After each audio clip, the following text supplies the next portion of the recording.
Installez-vous. Coupez la lumière si vous pouvez, vraiment, parce que l'histoire que je vais vous raconter ce soir, elle ne se raconte pas dans la clarté. Elle se raconte dans les recoins, là où les vérités que les gens n'osent pas regarder en face viennent se tapir.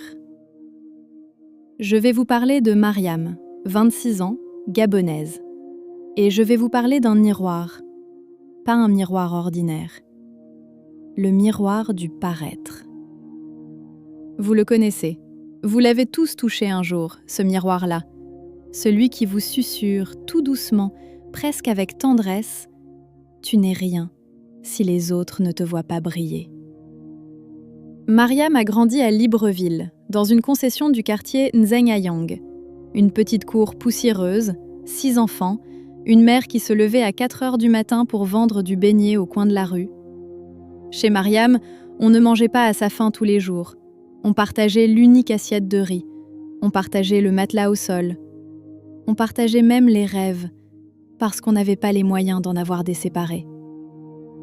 Sa mère était courageuse, profondément courageuse. Mais une femme seule avec 6 enfants, même la plus forte du monde, finit par n'avoir plus rien à donner. Pas seulement l'argent, ça tout le monde le sait. Mais pire que ça, plus d'attention, plus de regards particuliers. Chez Mariam, personne n'était spécial. Tout le monde survivait, ensemble, dans l'indifférence nécessaire de la pauvreté. Et c'est là que le poison est entré. Ce tout petit poison qu'on appelle vouloir être vue. Mariam regardait les autres filles de son lycée, celles qui avaient des chaussures neuves, celles dont les mères venaient les chercher en voiture, klaxons fiers dans la cour, celles qui posaient avec leur nouveau téléphone, ostensiblement, pour que tout le monde voie. Et chaque fois qu'elle les regardait, quelque chose se rétrécissait dans sa poitrine. Un manque, un trou, un creux qui s'agrandissait à chaque année qui passait, comme une blessure qu'on ne soigne jamais vraiment. Alors elle a commencé à mentir. Pas avec les mots d'abord, avec les images. Elle empruntait les vêtements de sa cousine pour une photo, une perruque à une amie pour un selfie. Elle inventait des voyages à Douala, des sorties dans des restaurants qu'elle ne connaissait que par les photos des autres. Elle avait faim, mais la photo sur Facebook la montrait dans un café climatisé, un verre coloré dans la main, le sourire parfait. Et les gens likaient, et les gens commentaient. Et Mariam se sentait exister.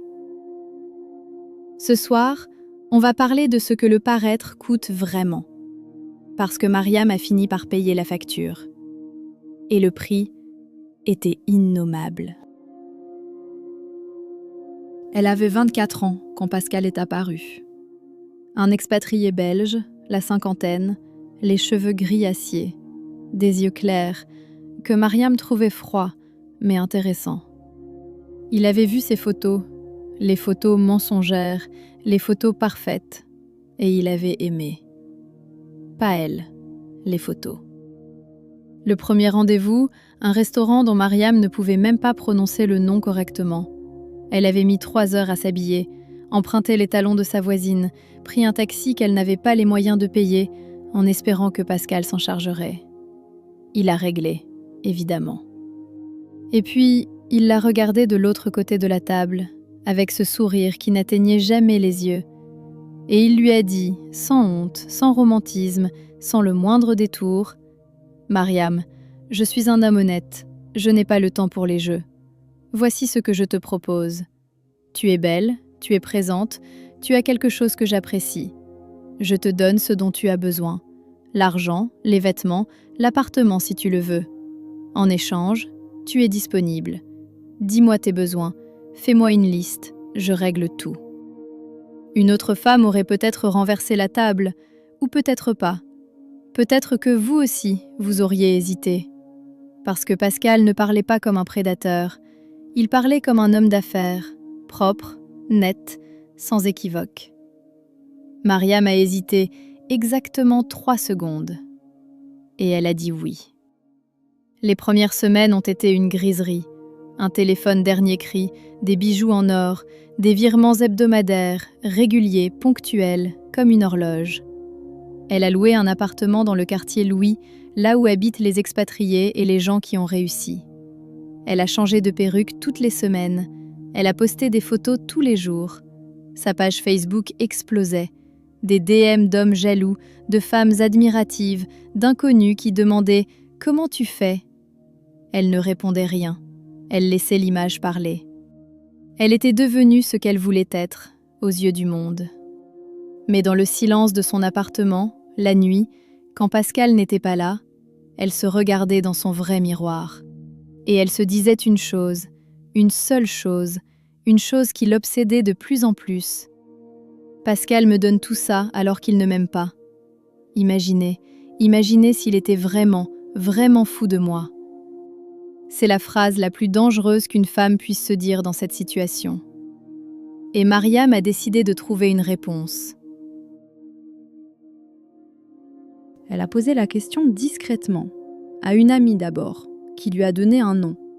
Ce nom lui a donné un autre nom, et au bout de la chaîne, il y avait Kodjo, un marabout de Cotonou dont on disait qu'il n'échouait jamais, dont on disait aussi, à voix très basse, qu'il n'opérait qu'avec des éléments que la plupart des gens n'osaient pas prononcer. Mariam a pris son billet, direction Cotonou. Elle n'a rien dit à Pascal. Elle a posté une photo à l'aéroport, Weekend Detox, off social media, et elle est partie. Le sanctuaire de Kodjo se trouvait à l'extérieur de la ville, dans une concession que les voisins contournaient. L'air y était différent, plus lourd, comme si l'oxygène lui-même portait quelque chose d'ancien. Des crânes d'animaux sur des poteaux, des récipients remplis de liquides sombres, une odeur de sang coagulé mêlée à de l'encens qui brûlait depuis des semaines.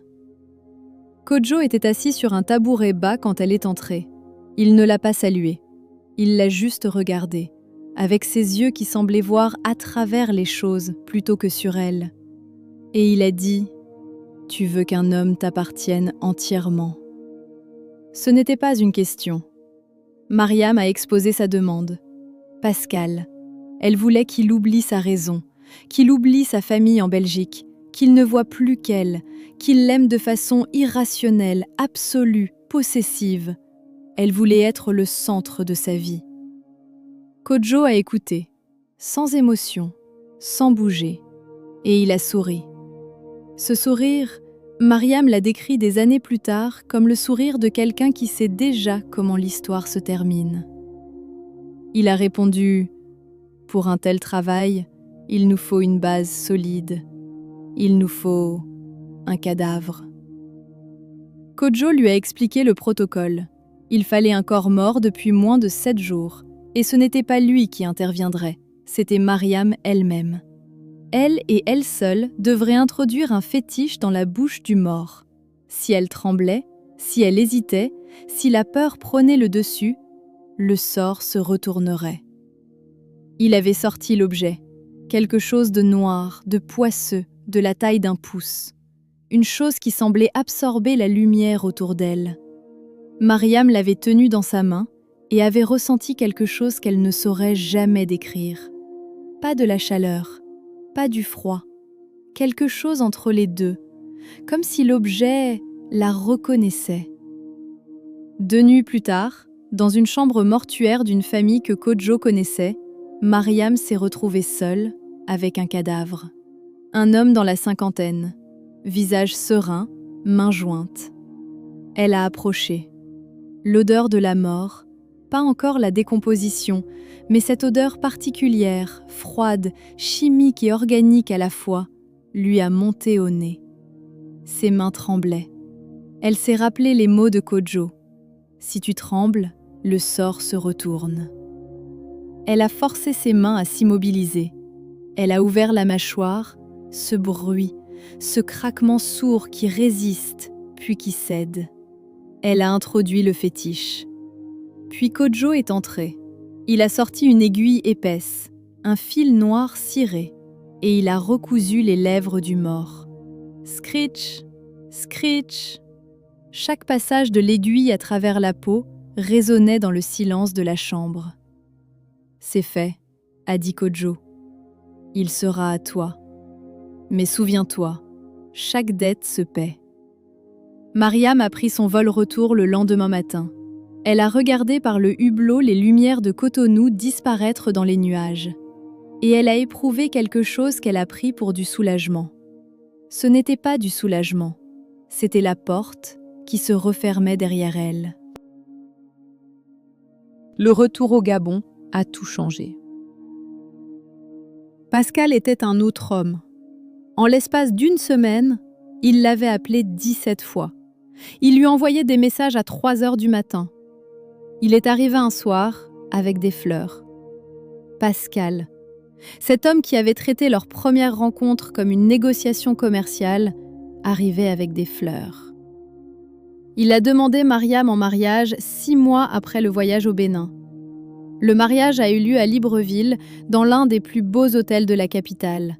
300 invités, une robe blanche à 10 000 €. Les photos sur les réseaux ont fait exploser le compteur de Mariam. 50 000 abonnés le lendemain de la cérémonie. Des articles dans les pages People gabonaises, des interviews demandées par des influenceuses. Mariam était au sommet. Mais dès que les lumières des flashs se sont éteintes, le masque a commencé à tomber. 3 mois après le mariage, Pascal lui retire la carte de crédit. Tu dépenses sans réfléchir. 2 mois après, il commence à rentrer tard, sans explication, sans même la regarder. 4 mois après, les premières insultes.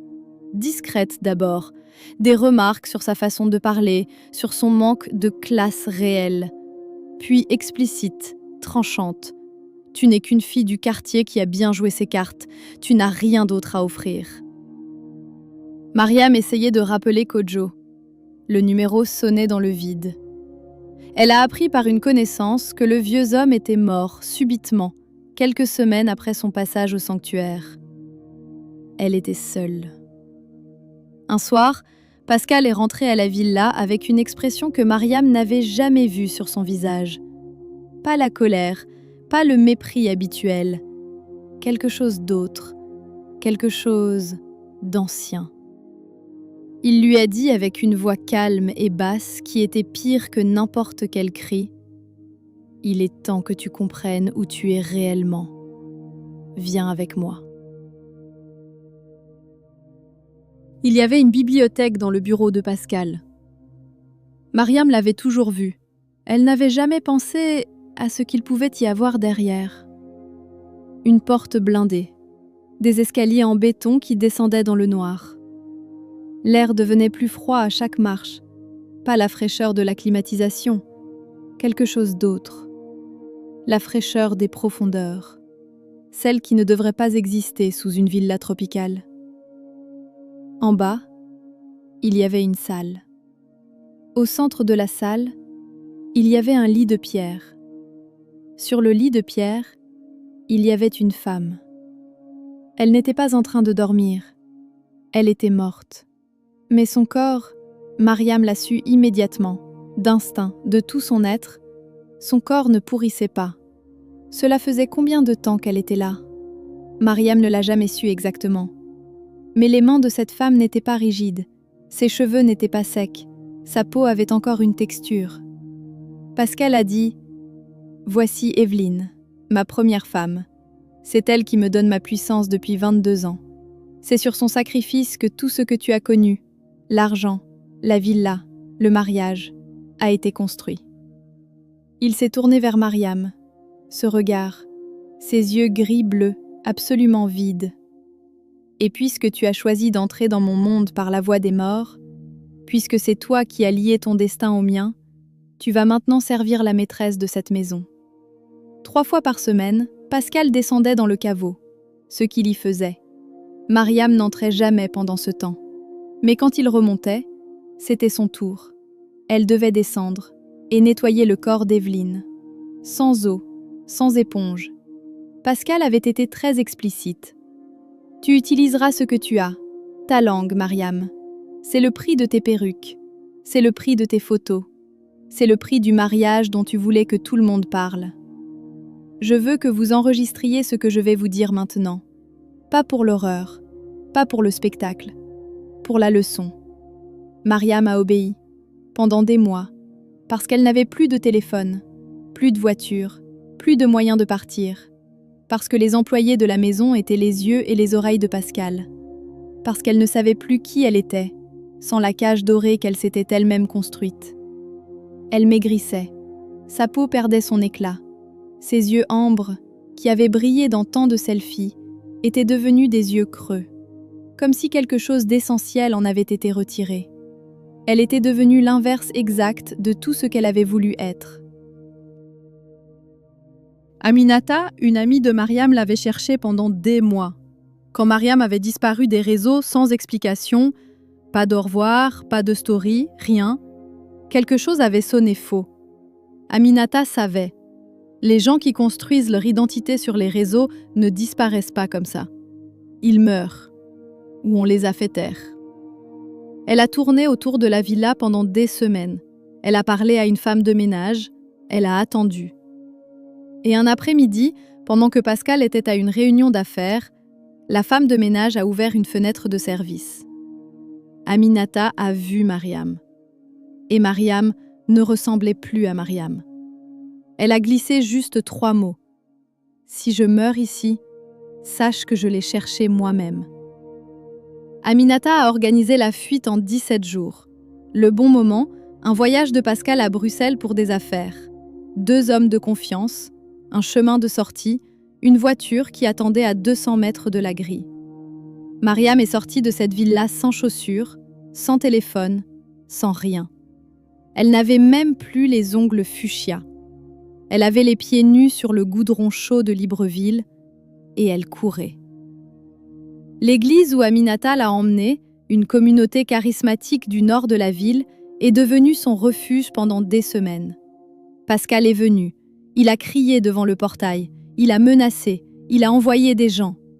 Mais les prières, les veilles, les mains posées sur les épaules de Mariam par des inconnus qui ne voulaient rien d'elle, ont formé quelque chose qu'il n'a pas réussi à traverser.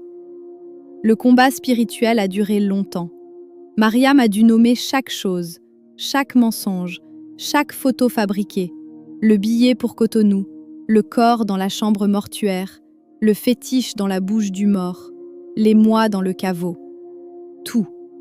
Nommer, confesser, libérer. Pascal n'est plus jamais revenu après la 6e semaine. Aujourd'hui, Mariam vit simplement.